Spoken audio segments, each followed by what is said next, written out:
Today mga kalapatids, waiting game na naman ng ibon natin. Ayan, second to the last training na niya sa San Fernando, La Union. Ayan, ito yung panahon natin, no. Ayan, so na-release ng 6:45, time check tayo 9:02. Ayan, abangan na, umpisa na ng speedan ng 1-1 pababa.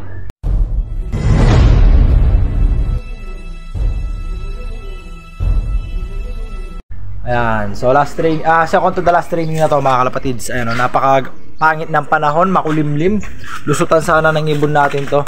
So next week derby na, first lap tago din na mga kalapatids. Pero bago yon, meron pang isang training na kailangan lampasan.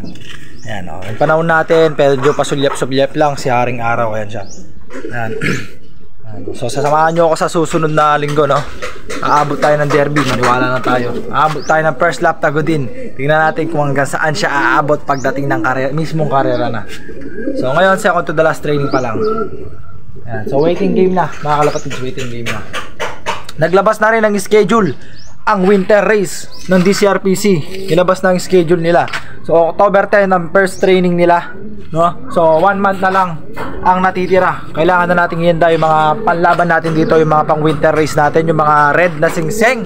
Kailangan na natin silang ihanda mga kalapatids dahil matitinding mga kalaban natin doon. Kailangan natin silang tutukan at ihanda ng maigi. Ayan, so sasama ko sa journey natin para sa susunod na season, winter race. Pero bago yon, dito muna tayo sa season na to kasi matagal pa yun. Matatapos muna tong season na to bago mag-winter race. Tapusin muna natin tong season ng Brown. Yung panahon natin, no? Oh, diba? Abangan na tayo mga kalapatids. Balikan ko kayo mamaya. At heto na nga mga kalapatids, live na naman tayo sa TikTok. Ayan, ayun yung live tayo sa TikTok mga kalapatids. At ito yung panahon natin ngayon, medyo makulimliman. Ayan, makulimliman ang panahon natin mga kalapatids. Ayan, so abangan na ng mga ibon natin. Ayan, shoutout sa lahat na nanonood dyan sa TikTok. Ayun yung viewers natin, no? 12,000 yung nanonood. Ayan, so mag-aabang na nga tayo, no? Second to the last training ng ibon natin na to. So speedan na ng 1,000 pababa. Ay hindi, 1-1 pababa mga kalapatids. 1-1 pababa na ang speedan. Ayun yung panahon natin. Ayan, so tignan natin kung maagang darating yung ibon natin. Sana maagang darating kasi feeling ko uulan eh.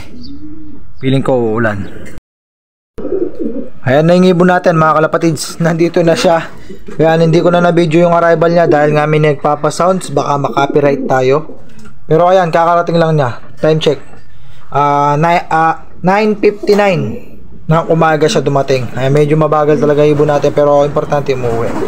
So last training na lang yan niya. Bali, ang gagawin ko na lang, imimidtos ko na lang. Hindi ko na sasakay sa mga last training. Bali, ang mangyayari is magkakaroon na lang siya ng 2 toss. Ayan, may nagpapasounds na naman, kaya mamaya na lang.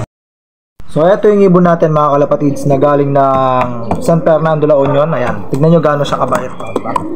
So ayan, merienda time muna siya. Ayan, pinatuka ko na siya kanina pero mukhang nabitin pa siya, kaya bibigyan natin siya ngayon. So time check, 1:00.